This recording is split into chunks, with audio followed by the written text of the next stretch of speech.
Kion, are you here? I'm right here, Greg. Where? I don't see you. All I see is that purple couch. Oh, that's me. Hold on, I'll rearrange.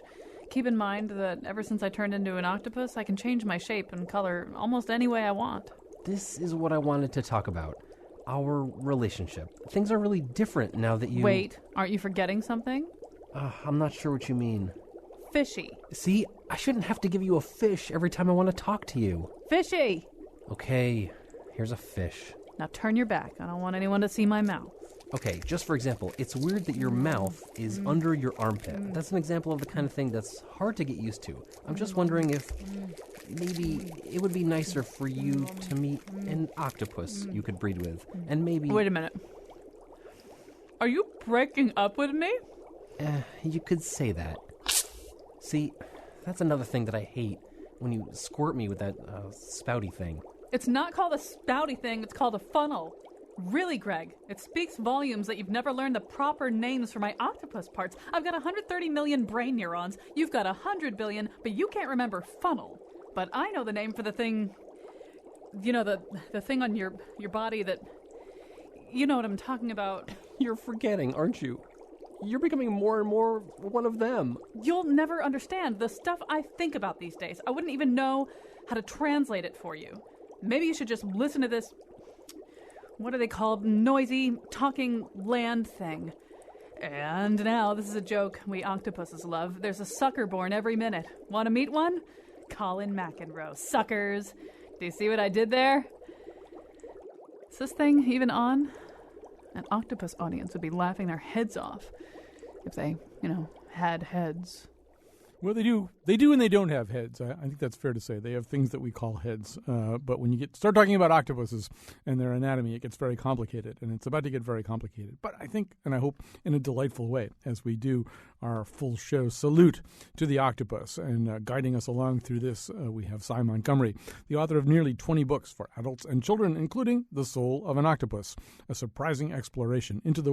let me see, I have the wrong subtitle here. A surprising exploration into the wonder of consciousness. And also joining us is David Scheel, a marine biologist and behavior ecologist at Alaska Pacific University. He appears in Cy Montgomery's book, and he has a forthcoming book on the behavioral ecology of marine animals. A little bit later, we're going to talk about the somewhat touchy subject of just how dang delicious octopuses are. Once you get to know a little bit more about them, you may be less comfortable. I don't know if you're comfortable eating them right now. I have been until about 2 days ago. And I can even tell you where to get really good octopus. But I'm not feeling really so great about that. And you'll find out why in just a second as you meet both Cy and David. So, Cy Montgomery, first of all, welcome to our show. Delighted to be here. And maybe the first thing to do is just kind of take us through a little bit of octopus anatomy. This is a really, really complicated creature. Its life and its body are not organized in a way that particularly closely parallels the way humans or really most vertebrates are. So give us a little quick guided tour of an octopus. Well, happy to do that, because you would have to go to outer space or science fiction to get an animal more unlike us. We go head, body, limbs. They go body, head, limbs. And as you pointed out, their mouths are in their armpits. They can taste with all their skin. They can change color and shape. They have 3 hearts. They have blue blood. They have a beak like a parrot. They have venom like a snake, and they have ink like an old-fashioned pen. So that, for starters, should tell you that you are dealing with a creature who seems so alien. And yet, they're a marine invertebrate, and most of life on this planet is a marine invertebrate. On the other hand, I get the feeling, reading your book, that among invertebrates, there's sort of octopuses and there's everybody else, right? I mean, there's, what we're going to be talking about here in terms of their level of personality, ability to discern among human beings, intelligence. I don't get the feeling there's another invertebrate that's somewhere close to them on the Iowa Basic Invertebrate Skills Test. You're right. In fact, they just finished sequencing the octopus genome and found that, yes, it really was unlike anything else that they had ever seen in the mollusk family. These guys, it's hard to believe, but they are mollusks like clams and snails. But Clams, for example, don't even have a brain. Oh, but the octopus brain, I should mention, this was one of the anatomical features I didn't touch on. Instead of being like our brain, like a walnut in its shell, first there's no shell because there's no skull, but their brain wraps around the throat. And instead of having 4 big parts or lobes, they have between 50 and 75, depending on how you count the lobe and which of the 250 plus species of octopus you're talking about. Well, yeah, and David Shield, let me throw you into the conversation here, too. So this raises interesting distinguishing features between what we would think of as our brain and the octopus's brain. For example, what can happen with an octopus tentacle if it's severed from the rest of the octopus? Tell us a little bit about that. I mean, these tentacles can briefly, anyway, exhibit almost a kind of autonomy when they're not part of the octopus. Do I have that right? Yes. About 2/3 of the octopus's central nervous system is located outside of its brain. So that's not like humans. Humans have, I don't know the exact figure actually, but quite a large proportion, the majority of their neurons are actually located in their brain. And so with the octopuses, they can perform a lot of sort of complicated feats with their arms and suckers, even if the brain is no longer attached. And so the suckers will hand off anything they contact. They'll adhere to it and then hand it off to the next neighboring sucker towards the mouth. And so things will get passed down the arm, for example. And if you put the arm on a flat surface, it will look like it's crawling along as each sucker contacts the surface and passes it along towards the sucker nearer to the mouth than it is. It will gradually crawl along the surface as though the arm were still exploring. Right. So in other words, the way that an octopus typically eats is the way that you just described. But in this case, the suckers are passing food towards a phantom mouth, a mouth that's basically not there. The arm doesn't necessarily know that because it's not connected anymore, but it's acting as though it's connected. That to me, that's amazing. And Cy, as long as we're talking about things that are located on the octopus's skin, one of the things that I found fascinating about your book, we know that the color is really important to the world of the octopus. The octopus, as was suggested in the introduction, can change into myriad different colors depending on what its needs are in a given situation and what its moods are. We can talk about that. But it turns out the eyes, the actual eyes of the octopus are not what see color, right? Yeah, this is amazing. At least we haven't figured out a way that the eyes can see color. But recently it was discovered that octopuses have in their skin a protein called opsin. And it's possible, and David as a scientist may be able to speak better about this than I, it's possible that not only can they taste with their skin, not only can they change color with their skin, but they may be able to see with their skin. Yeah, David, you want to say anything more about that? Sure. Most of the time when we're trying to figure out how animals sense something, what does an animal know? It's kind of a mystery because they can't really tell us. And so as scientists, we kind of developed a number of different ways to ask the animal what they can see. And one of them is the one that Cy just described. We take a look at what kinds of proteins are present. And light-sensing proteins are typically present in animals in the eyes, but octopuses have them in their skin. But another thing we can do, and so that's been established. Another thing we can do is we can ask them behaviorally. Can you use your eyes to tell this from that? And then there's a third way we can do it, which we can look at it neuronally. We can put very sensitive, thin wires into a nerve cell, and then ask, when we shine light on this nerve cell, does it respond as though it has received information? So we have sort of 3 levels. What kind of structures are present, what kind of nervous activity occurs, and what sort of behavior can we see? For whether octopuses can see with their skin or not, we've done the first one. So we know that octopuses have the structures present that might be able to detect light, but we haven't done the other 2. So we haven't checked for neuronal activity in the presence of light that varies with the light, and we haven't checked whether the octopuses can modify their behavior based on that light. So, Cy, one of the things that you did learn in a very personal way, and we should say as we go along here, we're going to talk a lot about octopus intelligence, octopus personality, and in the second segment, we're going to talk about the whole question, the thorny question that kind of obsesses us on this show of consciousness. There's a lot of stuff in Cy's book that has to do with the soul of an octopus. I mean, whether or not these animals have things that we can identify as selves. So, anyway, we'll come to that. Now I forget. Oh, the eyes. So, in other words, Cy, one of the first experiences that you had that seemed as though it were some kind of exchange is that sense that the eyes look at you and follow you. Tell us about that. Oh, this was an amazing experience, and it's what set me on the road to doing this book. The first time I actually met an octopus was at the New England Aquarium in Boston, and I asked the keeper, actually not the regular keeper, but this was Scott Dowd, the freshwater keeper down the hall, if he would open up the lid and let me meet the octopus. And it struck me that immediately this large animal, like 40-pound animal, comes over, turns color, bright red, and I can see the eye swivel in its socket and lock onto my face. And a lot of animals don't do that. Mm-hmm. And plus, I mean, how would it even know this is a face? My face looks nothing like her face. Her name was Athena. And after she looked at me, I immediately plunged my arms into her tank, into the 47-degree water, and started petting her. And she let me pet her head. And she did this amazing thing. First, she covered my arms and hands with her suckers, so she's not just touching me, but she's tasting me with those suckers. The kind of thing that if a person did it, you'd be alarmed, but, it was an octopus. And the other thing was letting me touch her head was something highly unusual. She didn't normally let people touch her head, and she turned white beneath my touch, which I later learned is the color of a relaxed giant Pacific octopus.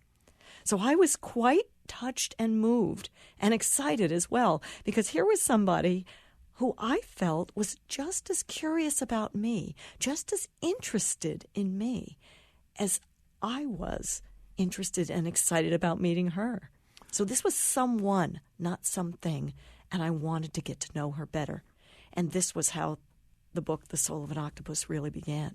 So we're talking to Cy Montgomery and David Scheel. We're talking about octopuses. If you have questions or comments, 860-275-7266, 860-275-7266. We're also very excited about the fact that the famous public radio science blogger Patrick Scahill, who oversees The Beaker, is like right here in our studios listening to. Oh, he's gone. Did he leave? No, he's left. All right. He's mysterious. He's like an octopus. He comes and goes.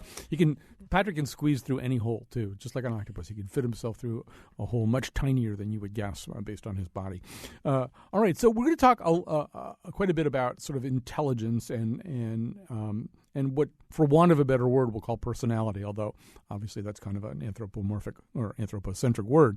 But I want to begin. Some of my favorite stuff, Cy, has to do with the necessity of keeping octopuses who are being held in aquariums busy, right? I mean, one of the things that aquarium keepers have learned is that idle tentacles are the devil's playground, and so they have to find things for octopuses to do, right? Oh, yeah. Otherwise, one, your octopus will escape. And when your octopus escapes, it is bad news for anybody in any adjoining tank because they will go in and eat them. So, yes, it's really important to keep your octopus occupied.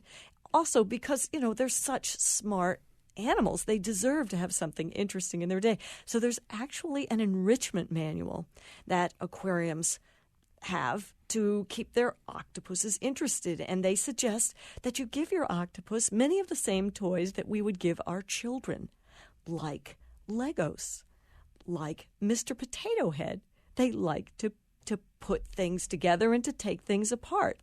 And at New England Aquarium, we had no less than an inventor with many patents to his name, Wilson Menashe, who came up with a special toy to keep the octopuses interested. And it was a series of interlocking cubes.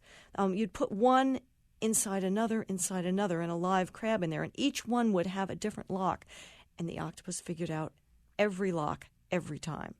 Well, one of my favorite ones like that was a toy that was basically a ball that it was in halves, and it had, I guess, sort of a threaded thing where you screw the ball together, the two halves together to make the ball, or you can unscrew them. And they put a treat inside the ball, and an octopus not only unscrewed the ball so it could get the treat, but then it screwed the ball back together again, just because it could, right?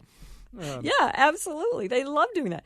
At Seattle Aquarium, they always name their octopuses, no matter what aquarium you have. Even if they don't tell you what the name of the octopus is, they name them because they have such individual personalities. And there was one they named Lucretia McEvil because she constantly dismantled everything in her tank. And the aquarist would come in the morning and everything would be everywhere and they would have to fix it. Wasn't there one octopus, I think his name might have been Otto, was the one who shorted out electrical systems because he was bored, right? Oh, right. And I think that was Otto. And there have been others who have, gotten out of their tanks and flooded whole floors and by sticking their tentacles. They're actually called arms, but sticking their arms into some valve that plugs something up. There have been octopuses that just kind of got mad at the fact that there were sharks in their tank and just killed them all, which they found out by putting a motion sensing camera up to find out, why are all the sharks turning up dead? And it turned out it was the octopus. So they do all kinds of amazing stuff. So, David Scheel, we're doing a couple of things here that, as a marine biologist, you may slightly bridle against. One of them is talking about how octopuses behave in this, what's essentially an artificial environment for them when they're not free to go wherever they want to go. And we're talking about their intelligence kind of in human terms, right? This is a natural tendency that we have. This animal is smart because it can do something I can do. When you look as a marine biologist at octopus intelligence, what do you look for? What are the indices that are meaningful to you? That's an interesting question. I study behavior. I don't necessarily study intelligence per se.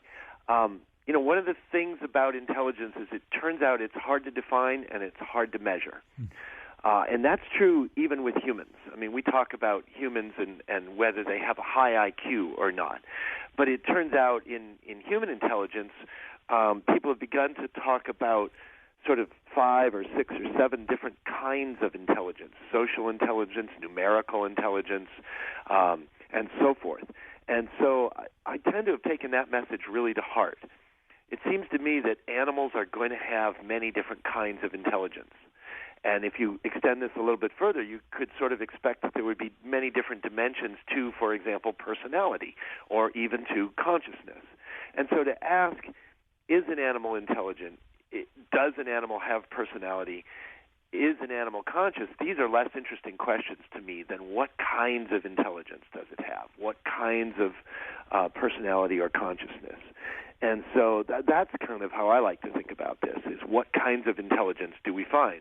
And as Sai has pointed out, octopuses have absolutely stunning sort of mechanical or manipulative intelligence and personality and curiosity, and they always want to get their very versatile arms and suckers onto things. They're incredibly tactile, and they're also incredibly visual, and those happen to be 2 kinds of intelligence that octopuses and humans share.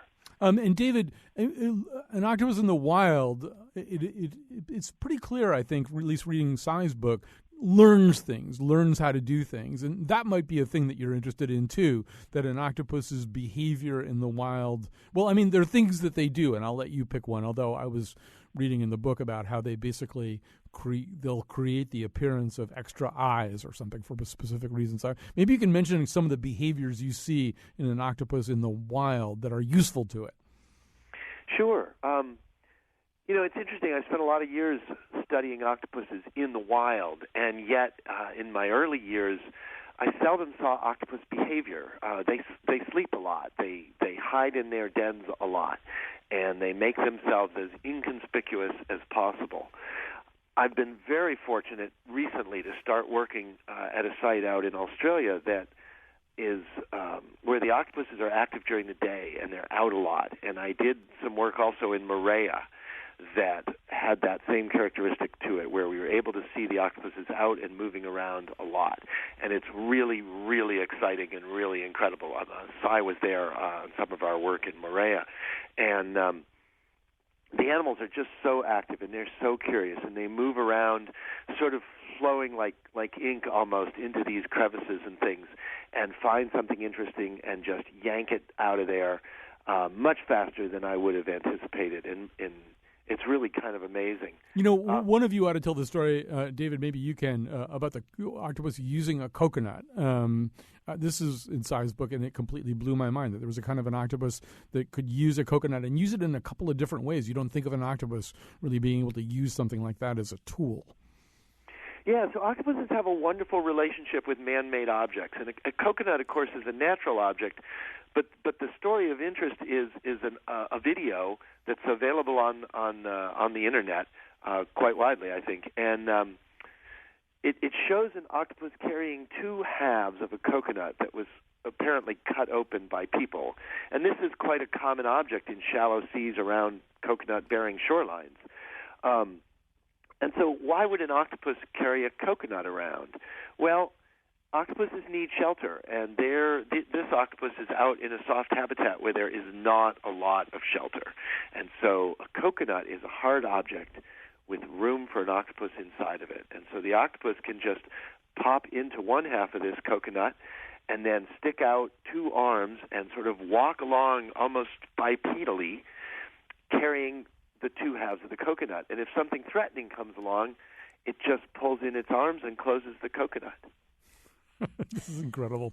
All right, so we have to take a quick break here. We're going to come back with more of Cy and of David. We're going to talk specifically about the personalities of different octopuses and also how octopuses react differently to different people. Feel free to tweet questions at us or comments at WNPR Colin. Under the sea, in an octopus's garden, in the shade, he'd let us in. Knows where we've been, in his octopus's garden, in the shade. You know, before we launch back into this conversation, I want to say Ringo was so far ahead of his time on Octopus Intelligence. Did you hear him sing, he'd let us in, knows where we've been? He knew that octopuses were smart. All right. He actually did. That's how he wrote the song. I learned about this only recently. And octopuses do have gardens. They do, in front of their den, they will sometimes clip the hedges. They move things around. They don't put like little garden trolls out there, but sometimes they'll choose things to put little tchotchkes around their den. And Ringo Starr did know about that. And that's why he wrote the song. Way ahead of his time. All right, the voice you hear is that of Cy Montgomery. She's the author of nearly 20 books for adults and children, and many of them about science and nature. The new one is The Soul of an Octopus, a surprising exploration into the wonder of consciousness. Also with us is David Scheel, a marine biologist and behavioral ecologist at Alaska Pacific University. He has a forthcoming book on the behavioral ecology of marine animals. So I want to get to this subject, this kind of interactive subject of personality in octopuses, or character maybe is a better word. I don't want to use a word that has person in it. Cy, one of the things that, and this book is many things, but even though Cy is a happily married woman, she's sort of been dating octopuses. So this is sort of a series of chapters about various octopuses she's dated. And so it's clear to you, anyway, that octopuses are different. They have different characters. You want to say a little bit more about that? Oh, yeah. Well, it's often reflected in their names. Like at the Seattle Aquarium, there was one octopus who was so shy, they named her Emily Dickinson. She never came out. And then there was one who was the opposite, and so he was named Leisure Suit Larry because his arms were all over you. But their different personalities or characters are so marked that one of our colleagues, someone who David and I had the pleasure of working with in Moorea when we were studying wild octopuses there, actually developed a personality test for octopus, which we administered underwater. And I know you must be thinking, well, it's got to be an ink blot test. But no, it's not the ink blot test. It was to measure whether your octopus was bold or shy. There was also, we should say, a couple of things. First of all, researchers who were determined to only give their octopuses numbers would eventually give up and give them names, right? Because they just asserted them so much. And wasn't there a cyan octopus known as the bitch? Oh, yes. That was at the Middlebury Octopus Lab. A lot of people don't know that Middlebury College has an octopus lab because it's quite small. But they were working with two small species of octopus, and they were so distinctive.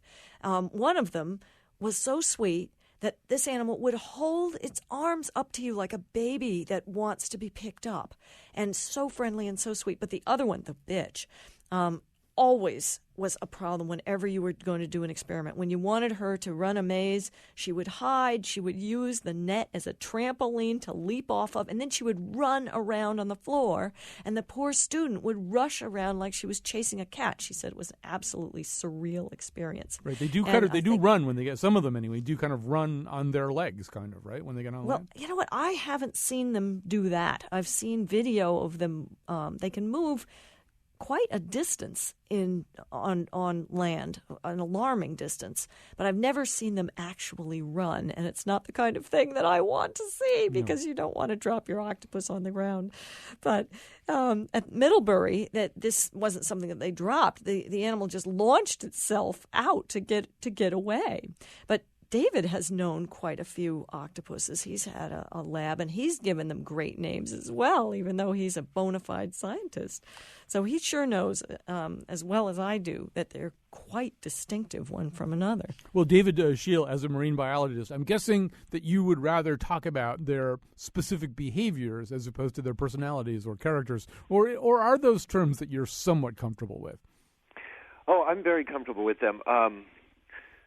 You know, there was a time when sort of the standard animal behaviorist rule was don't anthropomorphize your animals, and that's still a good rule. I mean, that means don't think of your animals as people, because they're not. They're different, and they have many capabilities, but they're not the identical capabilities to a human mind. But the study of animal personalities has really exploded recently. I was just stunned at a conference, an international ethological conference that I went to in Australia earlier this month, how big it has really become in the last 10 years or so. There was a time when it was debated, should we call these personalities, is that word too loaded? So we talk about behavioral syndromes, consistencies in behavioral tendencies over time and different situations. And pretty much, you know, these are widespread in the animal kingdom. I don't want to say all animals have them. All animals haven't been tested. Some animals have been tested and don't show strong signs of them. But it's very common to find these. And there have been tests on different species of octopuses that have shown they do have dispositions that are very different. Some of them are very bold. Some of them are very shy. Some of them are exceedingly tactile. Some of them are somewhat hesitant in their willingness to touch. And these tendencies are present from day to day in some cases, and over different contexts, with food but also with predators. Although there was one study that was kind of fascinating that showed that the different individual octopuses had these tendencies, but they didn't last. So they had different tendencies on different days. Mood swings, basically. Yeah, mood swings. Exactly. So I also want to just talk about the reaction to specific people. So, Cy, you had your own set of, as I say, relationships with these octopuses, but you also recount some very specific things where it's clear that an octopus treats one person one way and another person another way. So one of the things that octopuses do, either when they're trying to repel somebody or maybe when they're playing, maybe when they're teasing, it's kind of hard to tell. But one thing they do is, as was suggested in our intro, they shoot water out of their funnel. So tell us about Truman, right? Truman was the octopus who only did that to one person? Yeah, this was wild. Truman, there was this one woman who was a volunteer at the aquarium, and every time Truman saw her, he blasted her with freezing cold salt water. And she came to look at it as kind of a greeting. Well, she then went to school and was absent for many months. And when she returned for a visit, she wanted to see Truman, and right away, he recognized it was her and blasted her right in the face. So, one, I mean, this is so interesting. It shows that they remember. Two, it shows they recognize individual faces, which has been proven scientifically in experiments by Dr. Jennifer Mather and her colleague out in Seattle, the late Roland Anderson. They definitely recognize individual faces just looking up through the water. Even when people are dressed identically, they can tell who's who. But what kills me is that they feel a certain way about you. And when they see you again, they still feel that way about you. And maybe they're grumpy one day and they don't want to play. And we've all felt like that. But I definitely felt, going back every single week to visit the octopuses that I knew, that they recognized me and that maybe they even looked forward to playing with me. I certainly looked forward to playing with them. All right, so that leads us into one of the areas where we really want to go here, and it's in the subtitle of Sci's book, the notion of consciousness. So David Scheel, there was a 2012 Cambridge decision of consciousness. Explain what that was and how the octopus plays into it. The Cambridge Declaration on Consciousness, a group of scientists, some of them quite renowned and some of them just renowned maybe in their field, including, I think, Stephen Hawking, got together and they made a declaration that animals possessed consciousness and that there was a consensus of scientific information that animals were consciousness. And they indicated that mammals, many mammals, possess consciousness, that there was good reason to believe that birds possess consciousness. The only invertebrate that was mentioned were octopuses, and they included octopuses in there specifically, and said that there's probably less reason than birds, but nevertheless substantial evidence that octopuses also possess consciousness. So when we say consciousness, Sally Montgomery, in your book, you reference an essay that's a favorite one of ours by Thomas Nagel. It's called What It's Like to Be a Bat, in which Nagel basically argues that we can't know what it's like for a bat to be a bat. We can think about what it would be like for us to be a bat, but we can't really know what it's like for a bat to be a bat. So isn't that kind of a stumbling block? I mean, you've kind of thrown yourself body and soul into the world of octopuses, and you do at one point, I think it's after a moment in a Tahitian church, say that you're absolutely convinced that not only do octopuses have consciousness, but they have something that you are relatively comfortable calling a soul. But isn't there kind of a wall we have to climb here, or that we can never climb? And it's that Nagel wall, the imperviousness of another creature's consciousness. Well, that's true, but so is our own consciousness. I've read entire books by philosophers who say that we don't possess consciousness, that it's a figment of our imagination, a useful fiction. And yet I feel convinced that I am conscious, and I think I can say that you're conscious too. So I accept that consciousness is a thing, and that it feels a certain way to be conscious versus to not be conscious. But people do debate what consciousness really is, and it's very hard to measure. And particularly, you can talk to a person, and that's one way of finding out what they feel like. But goodness, all of us who've ever had a difficult relationship with someone, even someone that they loved, can tell you how hard it is to find out what does it feel like to be you. And yet this is the fundamental thing that we want to know about everyone we care about. Right. So, and I know the kind of people you're talking about who write those kinds of books. You're talking about Patricia Churchland. She's been on this show. She's banned from the show right now, but she's been on the show with us. So, but so like the Middlebury team that you talk about, I think it's the Middlebury team. I think one of the things that one of those researchers says to you, I hope I'm remembering this correctly, is that octopuses are so different that like that octopus, the bitch, well, they're trying to get the bitch to participate in a maze test. But I think the researcher says to you, they're so different. We don't really know how to build a maze test that tests them, right? That's how different their consciousness, if that's the right word, is from ours. Yeah, well, I think she's saying that this test, the maze, that often we use to measure intelligence, for example, to David's point, that will measure just a small tip of the iceberg, and that we haven't come up with the way to really see into an octopus's mind yet. But certainly there's no reason to just give up on it because it's a difficult question, right? Right. Oh, absolutely. And look, I'm totally ready to march with you or swim with you or whatever Oh, we're I going to can do. tell. You're jetting right beside us. That's right. And I should say your book has also profoundly affected our producer, Betsy Kaplan, who, although she hasn't really discussed it with her husband, Keith, yet clearly intends to get an octopus. How many gallons? You need 100 gallons? Or like? Well, I mean, you want a pretty big tank. Big tank, I would have wanted a pretty big tank. The reason that I didn't get one is I opted instead to preserve my marriage. My husband, I go away for months on end, and then my husband is left with these delicate animals to care for.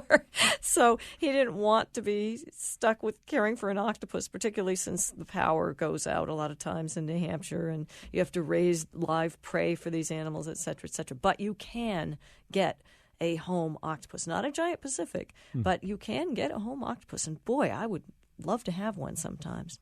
So Betsy may be planning to keep the octopus here for all I know. But anyway, David, in this book, there are scenes where there's one octopus, Octavia, who's moving into what's called senescence, which is really almost like what we think about as dementia, or like a real changing of the brain state that comes with old age. Old age comes fast with octopuses. They live fast and die young, as Si says.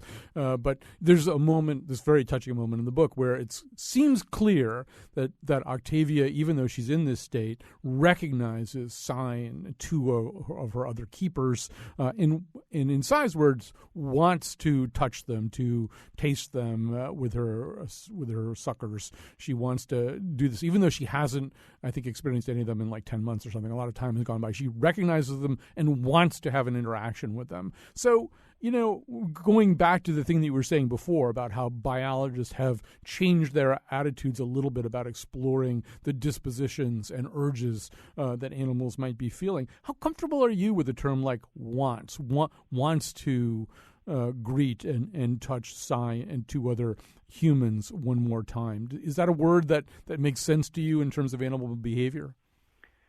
Oh, in terms of behavior, it's unavoidable thinking about that. I mean, when my daughter was in first grade, she did a science fair project on the wanting behavior of our pet bird. We have an African gray bird, and African gray parrot, and she wanted to know, my daughter wanted to know, so she told me, that whether the bird had behaviors that were characteristic of wanting something. Well, what is it to want something? All organisms need nutrition in order to survive, or some sort of resources. And so you'll see a bird, for example, that is eager to get to its next meal. Well, a sunflower will turn its face to the sun. Does that mean that it wants the sun? So behaviorally, you can see these sort of seeking behaviors. And the real question is, how does the animal experience that? Does it feel the same way that we feel? Or does it feel anything at all? And when you have something like a plant, it's hard to make that case, that it has awareness of its own actions, or the things that it's about to do, the anticipation of its own decisions. When you get to things like a parrot, I think there's no denying that they have anticipation of their own actions, and I think octopuses do as well. The behavior seems to support that notion, and that's got to be what it is to want something. Si, I think you do mention Alex, the famous African gray parrot, in your book about the soul of an octopus. I may have the story wrong. I think there wasn't there an exchange with Alex and his trainer where Alex said "want nut," and didn't get the nut, and "want nut," and didn't get the nut, and then "want nut," and then finally Alex went N-U-T or something. Yes, exactly. Pretty much spelled out nut. Let me spell it out for you, you moron! Right? Exactly. It's so great. Yep, absolutely. I mean, African grays. They're such smart birds. Only smart people can have an African gray, I think. They frequently also want to know, what do you want? One time, Alex asked that of his. He was staying overnight at a veterinarian's, and asked her, "Want nut?" And she says, "No." She was working on something. "No, I don't want a nut." It was after hours. And, "Want a shower?" "No, Alex, I don't want a shower." And one after another, he asked what she wanted, and none of these things did she want. And so he finally said, "What do you want?" Well, I mean, we're going to take a break here in just a second, and we are going to explore the thorny question of how we feel about eating octopuses after all of this. But before we do that, Sai, so it's interesting because we have one of our producers, Josh Nalea, right now is working on a show that we've wanted to do for a long time called The Woo Woo Show, because, a lot of things wind up getting kind of categorized as woo-woo. They're not scientific enough. It's become a kind of defamatory term, particularly by scientists, directed at things that are unproven and claimed. And so you're, for somebody who writes about science and nature, you're a little bit out on a limb here, right? I mean, or maybe even you feel more than a little bit out on a tentacle. And I mean, saying that as far as you're concerned, an octopus has a soul. Are you worried at all that with a certain part of the scientific community that they're going to push back at that? Well, what are they going to do? Cut off my arm? I'll just grow a new one. That's right. And the one that you cut off will come and get food for you. All right. So speaking of food, let's take a little break. We'll come back. We'll add one more voice to this conversation as we do talk about eating the octopus. To the sea. Blue octopus climbing over that rock. Are you crazy to follow your dreams? Do you think you're Neil Armstrong?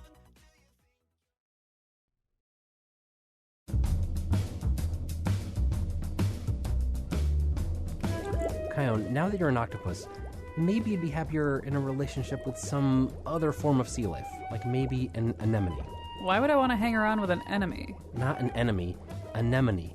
Right, an enemy. Usually I flow away from an enemy or disguise myself.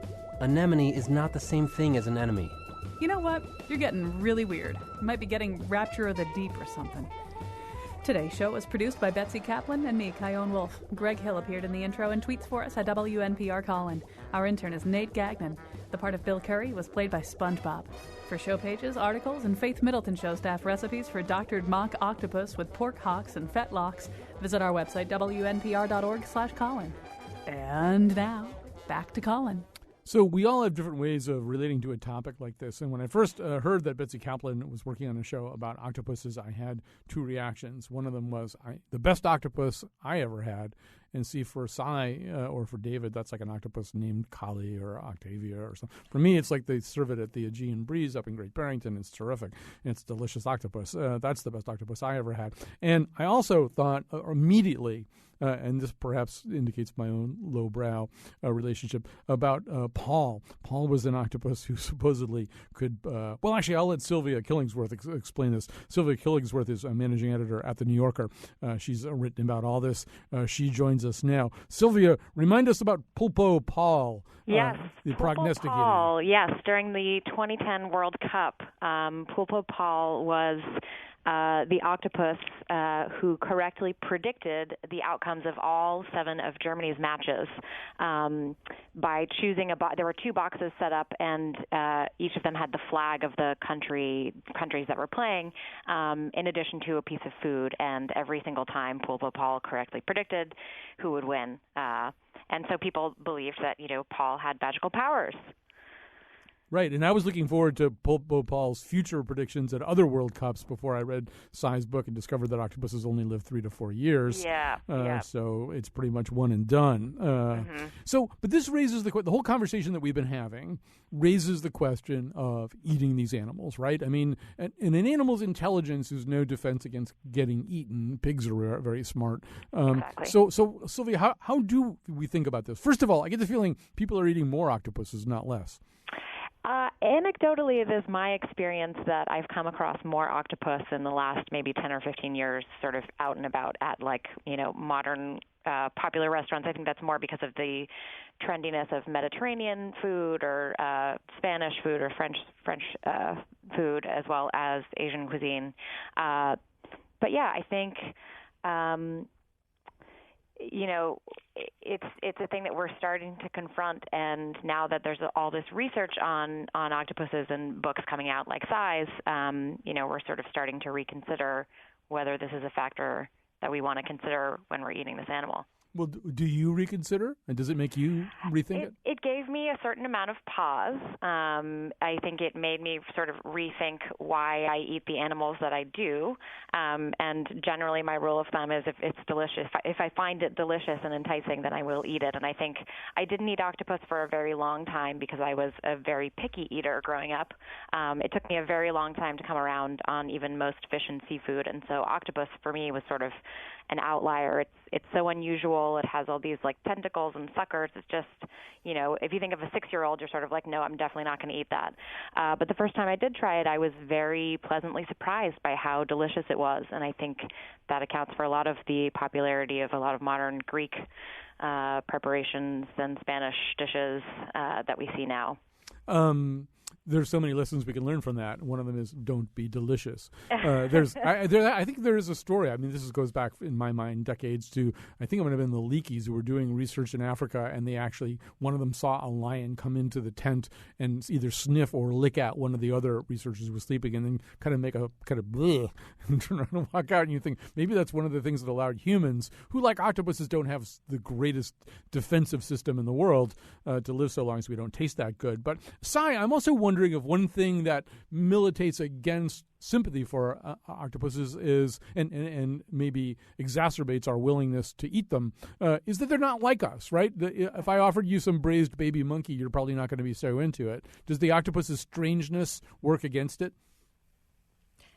Well, I think, the cold, slimy part and the suckers part, I think that some people might be off-put by that.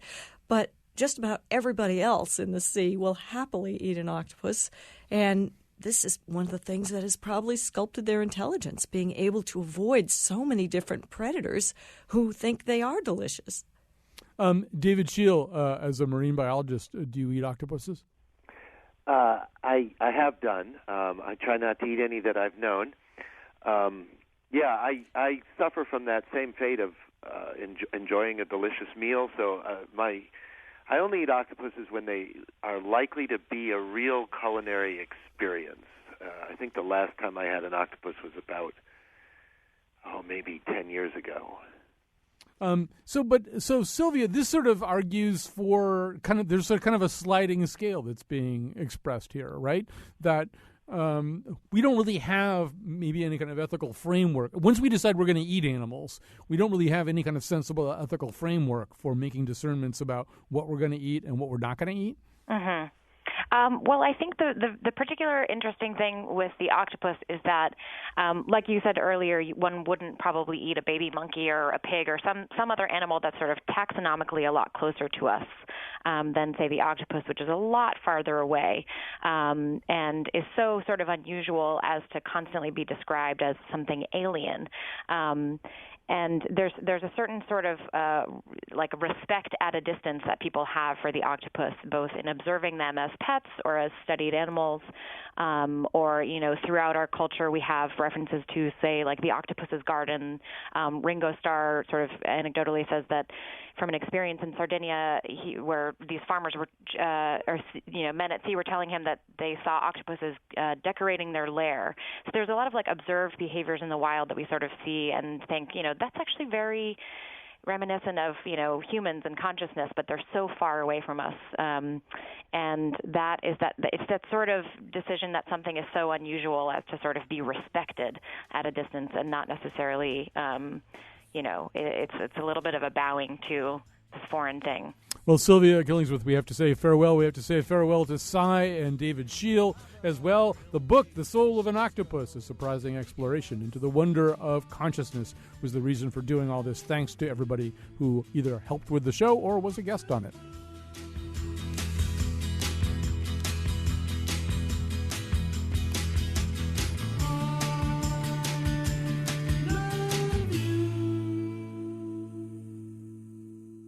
Octopus, I love you. I'm so sorry we were fighting, Kyone. It's fine. It happens. Let's just listen to our favorite song and get over it. Oh, I want to hold your hand. No, Greg, remember, I don't have hands. It's I only have arms for you. And I don't even think I do anymore.